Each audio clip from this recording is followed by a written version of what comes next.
चंडी माता मढ़िया रेपरा में चल रही संगीतमय श्रीमद् भागवत कथा का रसपान करने पहुंचे पवई विधायक प्रहलाद सहलोधी। महिला मंडल को वाद्य यंत्र के लिए दिए 11,000 रुपये एवं गेट निर्माण बनाए जाने की दी राशि। रेपरा नगर मुख्यालय में दिनांक 24 जनवरी से 31 जनवरी 2025 तक डॉक्टर रजनीश शास्त्री जी के सानिध्य में चंडी माता मढ़िया रेपरा में सुबह 9 बजे से 11 बजे तक पार्थिव शिवलिंग निर्माण एवं अपराह्न 3 बजे से 6 बजे तक संगीतमय श्रीमद् भागवत कथा का आयोजन चंडी माता महिला मंडल रेपरा के द्वारा कराया जा रहा है। वहीं आज दिनांक 29 जनवरी को शाम 4 बजे के लगभग पवई के लोकप्रिय विधायक प्रहलाद सहलोधी संगीतमय श्रीमद् भागवत कथा का रसपान करने पहुंचे। वहीं उन्होंने चंडी माता मढ़िया की मंडली को वाद्य यंत्र हेतु 11,000 रुपये की नगद राशि एवं उजीर मोहल्ला वाली रास्ता में गेट निर्माण हेतु राशि की घोषणा की है। इस बीच उन्होंने ग्रामवासियों के समक्ष अपने विचार व्यक्त करते हुए क्या कुछ कहा, आप भी सुने। भगवान की, चंडी माता की, दुर्गा मैया की, आप सबकी। देखो महाराज, हम पहले से मना कर रहे थे और भागवत श्रीमद् भागवत पुराण में हम जैसे मूसर चंद खड़े हो जाए, अरे तो क्या कहा कि इतना अच्छो ग्रंथ चल रहा हो, तो इतना अच्छो प्रवचन चल रहे थे, वो बीच में से मूसर चंद आ गए, ठाड़े हो गए, हमारी कथा को मन विचलित कर गए। क्या है विधायक जी, हम तो गाँव ही के मोहल्ले ही के, जब जो है बोला फिर शुरू हो जाए। आप तो अतिथि हमारे यहाँ आए हुए हैं। मेरे रेपरा ही मेरा गाँव है, बिल्कुल, क्योंकि मेरे पूरे विधानसभा क्षेत्र में जितनी भी पंचायतें हैं, जब हम चुनाव लड़ते थे भीख सी मांगते तो वो हर गांव हमारा है। बिल्कुल बिल्कुल, बहुत बढ़िया। आज इस गांव में जो बाहर से बैठे हुए हमारे अतिथि है, पर मैं इस गांव का हूँ। कहा कि थोड़ी देर में महाराज महिलाओं की बोले गैया लगने को भैंसिया सुबह भी ठंडी बात है कि जीवन के समय खा गए ठंडी के बंदे बोलो महाराज। कोई हम तो आपसे सीख रहे, आप सबसे सीख भी आए और सीखी थी। कोई वक्तव्य नहीं, कोई किसी को समझाए नहीं, कोई वो नहीं। आप सबसे श्रीमद् भागवत महापुराण के चरणों में चरण छू करके प्रणाम करता हूँ। व्यास भगवान के चरणों में भी प्रणाम करता हूँ। यहाँ जो जब तक का कार्यक्रम कर रहे ब्राह्मण देवता, उनके चरणों में भी सेवक का चरण छू के प्रणाम पहुंचे। यहाँ पर ग्वाल बालों के रूप में ऐसा नहीं है, आज मौनी अमावस्या का दिन है, जिस दिन गुरुजी के चरणों का मुझे आशीर्वाद मिला है और ये सौभाग्य शायद आज मिला मौनी अमावस्या के दिन, ये शायद दोबारा मिलना मुश्किल है। तो ये नारी शक्ति को और ताकत देता है ये दिन, मौनी अमावस्या के दिन, जहाँ एक साथ प्रयागराज में कुंभ में करोड़ों लोग स्नान कर रहे हैं। तो आज ये भी कुंभ नगरी से कम नहीं है, जहाँ पर श्रीमद् भागवत पुराण की कथा चल रही है। ये कथा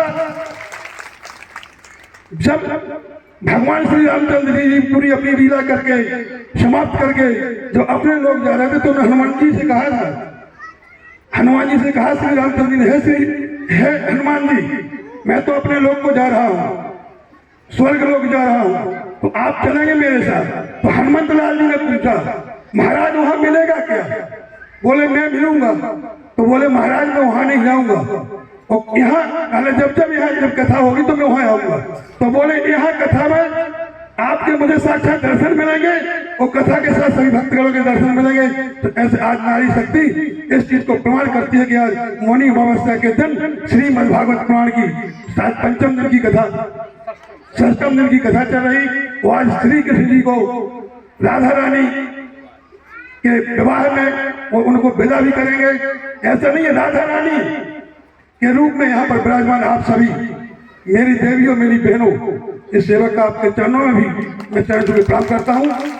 ग्वाल बालों के रूप में आप सभी पिता समान वृद्धजनों, भाइयों, आप सबके चरणों में भी सेवक प्रणाम करता है, क्योंकि भगवान से कम नहीं। इसी प्रकार से यहाँ कहीं ना कहीं भगवान किसी रूप में छिपे हुए हैं। एक नाम और होता है, राधा रानी के लाड़ली जी भी है, लाड़ली जी का मंदिर बना है, तो आप लोग लाड़ली भी हो। उसके लिए हमारी सरकार ने भी लाडली बहना का नाम देके आप लोगों को सम्मान किया है, तो आप लाडली जी भी हो। तो महाराज जी आपने गेट की चर्चा की, अप्रैल में 1 अप्रैल में इनसे कह रहा हूँ मंडल अध्यक्ष जी से और महेंद्र जी से कि पीएस बनाकर मंडल को मुझे पहली कोई दे दे और महाराज जी आप भूख पूजन कर देना। आपका आपकी बार जब भी शुरू करता हूँ तो गेट आपको बना मिलेगा महाराज जी। और ऐसा नहीं महाराज जी, मुझे तो आपके पर हमें आशीर्वाद मिला है और मन से मिला है, मिलता रहता है। और जब जब आपकी जहाँ कथा होती मैं उस कथा में जाने को प्रयास करता हूँ, क्योंकि बिना लोभ लज्जा कुछ नाच लगू किसी चीज से महाराज का मोह नहीं है। महाराज को भी एक प्रेम का मोह है, जो उन्होंने प्रेम की कथा की थी। प्रेम वो प्रेम नहीं होता, प्रेम भी एक जैसे एक गाड़ी का पहिया होता है तो एक पहिए से गाड़ी कभी नहीं चलेगी, तो दूसरे पहिए को भी गाड़ी लगा के प्रेम होता है। शकील का प्रेम होता है, उसका जो वो भरी रहती थी साफ उस भोरी अपनों के साथ गाड़ी, वो भी प्रेम। उसी प्रकार से महाराज जी को प्रेम की रहती है, उनको बिन मांगे तो कैसे मिलता है, तो जो मिलता है उसमें संतोष रहते हैं। तो महाराज जी का ऐसा प्रेम और इसमें प्यार है जो हमें खींच जाता है। मैं महाराज जी के पुनः चरणों में चरण प्रणाम करता हूँ। सभी सांस्कृतिक कार्यक्रम देने वाले भाइयों आप सबको सेवक का प्रणाम। पुनः बोलिए राजा रानी महारानी की जय, श्रीमद् भागवत महापुराण की जय, व्यास भगवान की जय, चंडी माता की जय, दुर्गा मैया की जय और आप सबकी जय। स्नान किया, वही एक वस्त्र प्रक्षालक वस्त्रों को धो रहा था। भगवान ने कहा कि हे वस्त्र प्रक्षालक, ये वस्त्र मुझे प्रदान करो, क्योंकि मुझे यज्ञ में जाना है। हम लोग ठहरे ग्वाल बाल कपड़े पहनने का ढंग नहीं है, तो अगर आप हमें कपड़े दे दें तो हम ये पहन के यज्ञ में जाएं। उस वस्त्र प्रक्षालक ने कहा अब कुछ समय के लिए क्यों वस्त्र पहनते हैं, हमारे स्वामी के द्वारा तो आपका बस उद्धार किया जाना है। रोहिणी नक्षत्र में उस समय से भगवान आज पहली बार मथुरा गए।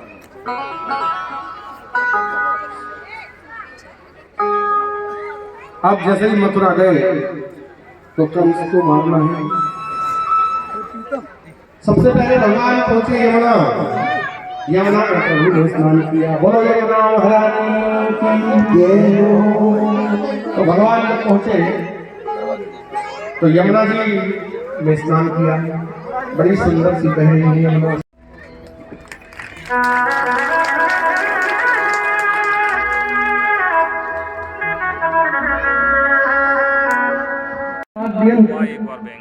पहुंचे एक कमरे में, कौन कौन, ढोलक भी पहुंचे, बांसुरी भी पहुंचे, हारमोनियम भी पहुंचे, जो हमारी सब टीम में रखे हुए हैं सब कमरे में रख रहे थे। अब रात में ढोलक इधर से उधर लुढ़कती रही। राजू थोड़ा बड़ा हो गया, विधायक जी को बहुत अच्छी बात सुना रहे। एक बार विधायक जी ऐसी भागवत की कथा हुई, तो भागवत की कथा के पश्चात ढोलक मजीरा हारमोनियम सब पहुंच गए, एक कमरे में रख गए। अब जब रख गए तो ढोलक इधर से उधर लुढ़कने लगी, क्योंकि वो गोल होती है, अपने आप लुढ़क जाती है अगर उसको उधर ठिका के रखा जाएगा। लुढ़कती हुई तो हारमोनियम ने पूछा भैया कुछ परेशान दिख रहे हो, क्या बात है? बोले आज जन्म की कथा थी महाराज, 4 घंटे तक सुनाते रहे, वो इतना पीता गया है मुझे कि मुझे नींद नहीं आ रही। बोला तो पीते ढोलक बजाने वाला दोनों हाथों से, जहाँ वक्त आवा था 4 हाथ लगाते। वो इतना पिटे हैं, हम इतना पिटे हैं आज कि आज दम ही नहीं है, शक्ति ही नहीं है, इसलिए नींद नहीं आ रही। नींद ना आने का यही कारण है घर से उधर लुढ़कने का। अब ढोलक ने कहा लेकिन बांसुरी तू ये बता कि तू बड़े सुख चैन से, तेरा बड़ा भाग्य है, हमको लोग हाथों से पीटते हैं लेकिन तुमको लोग होठों से लगाते हैं। आखिर क्या कार्य है ऐसा, ऐसा कौन सा तुमने धर्म पुण्य कर लिया कि जो तुम बजाने वाले के होठों से लगी रहती है और मुझे लोग मारते हैं? तो जानते हैं बांसुरी ने क्या बात कही, बहुत गहरी बात है, दार्शनिक बात है। आपको एक वाद्य यंत्रों के रूप में रूपांतरित करके मैं बता रहा हूं। बांसुरी ने कहा कि भैया मेरे में और तुम में थोड़ा सा फर्क है, तुम क्यों पीटते हो? तुम्हें इसलिए पीटा जाता है क्योंकि तुमने अपने आप को बांध रखा है।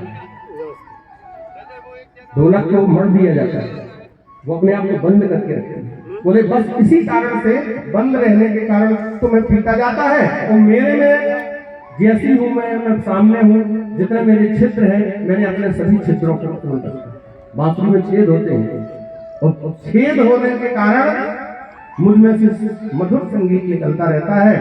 इसका एक अर्थ यह है, थोड़ा दार्शनिक और सरल करके आपको बताऊं कि जो हमारे जीवन में छिद्र हो, जो कमियां हो, यदि हम वो गिनाते रहें, बताते रहें, सुधारते रहें, तो हम मीठा बोलेंगे और वो भगवान श्री कृष्ण उसे अपने अधरों से धारण करेंगे। और यदि हम अपने दोषों को बांधते जाएंगे और उसको छिपा के रखेंगे ढोलक की तरह, तो जिंदगी भर सौंके जाएंगे, पीटे जाएंगे। बस यही फर्क होता है बांसुरी में और ढोलक में। अगर बांसुरी जैसा मधुर जीवन चाहिए तो हमें अपने छिद्रों को, वो छिद्र कौन से हैं? काम, क्रोध, लोभ, मोह, अभिमान, अमर्ष, द्वेष, ये सभी छिद्रों को यदि हमने परमात्मा के सामने खोल दिया तो जीवन मधुर हो गया। तो ढोलक की तरह अगर हमने उसको बांध के रखा तो जिंदगी भर हमारे जीवन में संघर्ष के पीड़ा हमारे जीवन में आती जाएगी।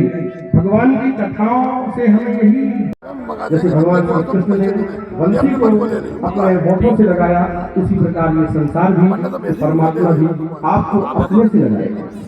काटी गई, छीली गई, छेदी गई, तब वो भगवान की नहीं। एक बार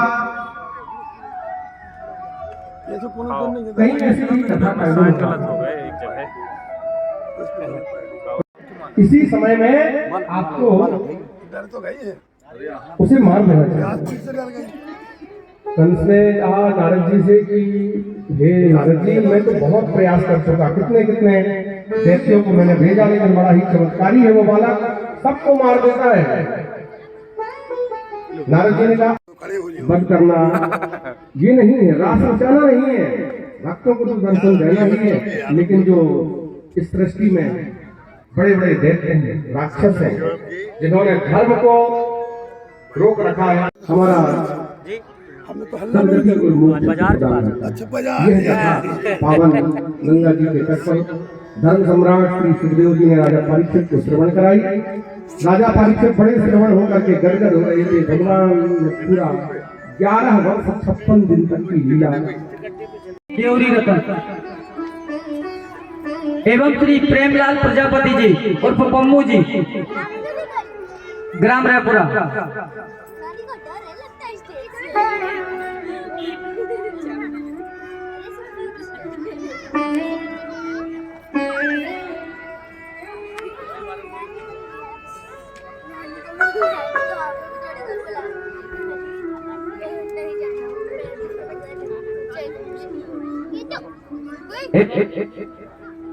श्री उमेश सोनी जी एवं श्री वर्तमान मंडल अध्यक्ष श्री सुखराम लोधी जी। महिला मंडल में से कोई भी एक सदस्य यहाँ पर आ जाए और ये 51 रुपए की राशि महिला मंडल को इस आयोजन हेतु हमारे पवई विधानसभा के लाडले विधायक परम सम्मानीय श्री 5100 रुपए महिला मंडल को इस धार्मिक आयोजन के लिए 5100 रुपए की राशि लाडले विधायक श्री प्रहलाद लोधी जी द्वारा प्रदान की गई है।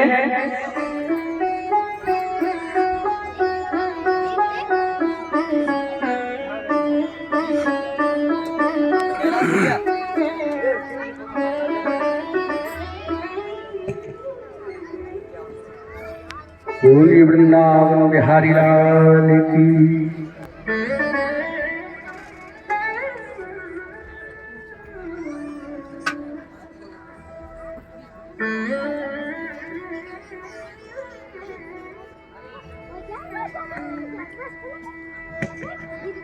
बोलिए बाल कृष्ण भगवान का वंदन करें।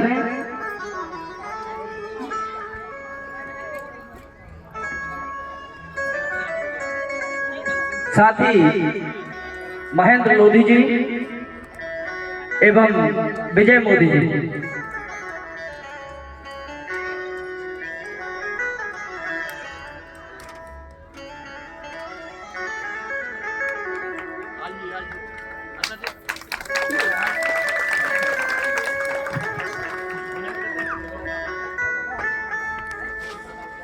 साथ ही हमारे ही क्षेत्र में 10 वर्षों तक ब्रांच मैनेजर के पद पर रहे परम सम्मानीय पांडे जी जो रतलाम से पधारे हैं, उन्हें भी मैं आमंत्रित करता हूं कि आप भी आए। और साथ ही उनके साथ में पधारी मुक्ता दीदी जी, आप भी आए जो रतलाम से पधारी हुई हैं।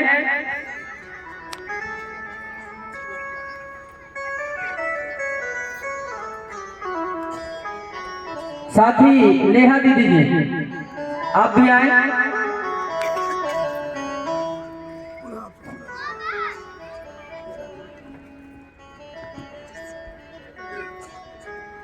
साथ ही रतलाम से ही पधारी नीलू दीदी जी, आप भी आए।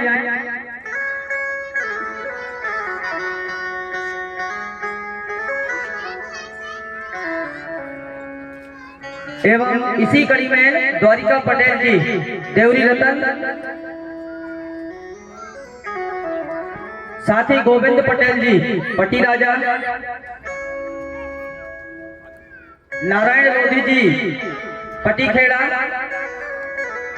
लक्ष्मण लोधी जी, पटी खेड़ा, मुन्ना लोधी जी, बीजा खेड़ा, मथुरा लोधी जी, इटोरा,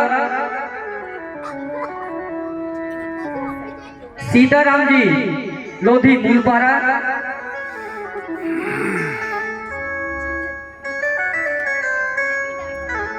लल्लू जी हमुआ, बिहारी लोधी जी बघवार कला,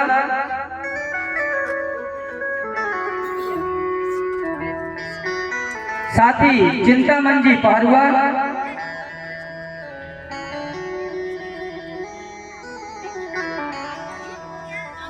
एवं राजकुमार जी पारुआ,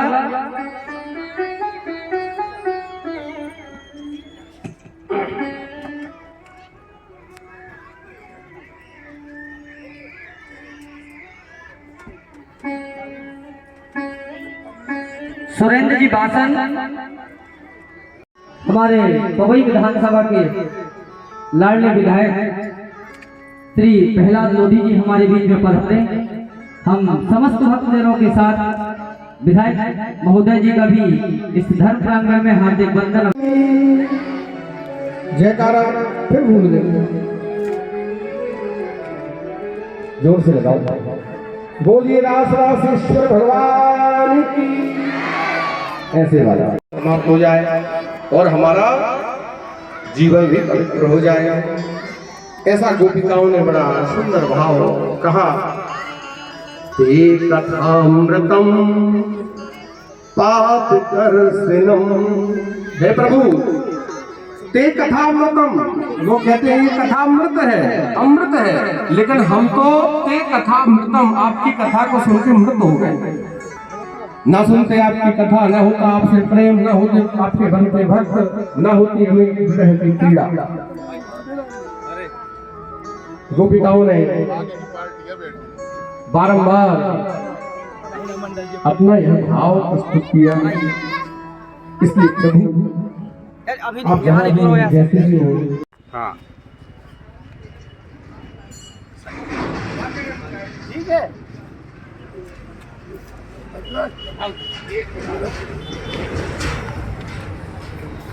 अच्छा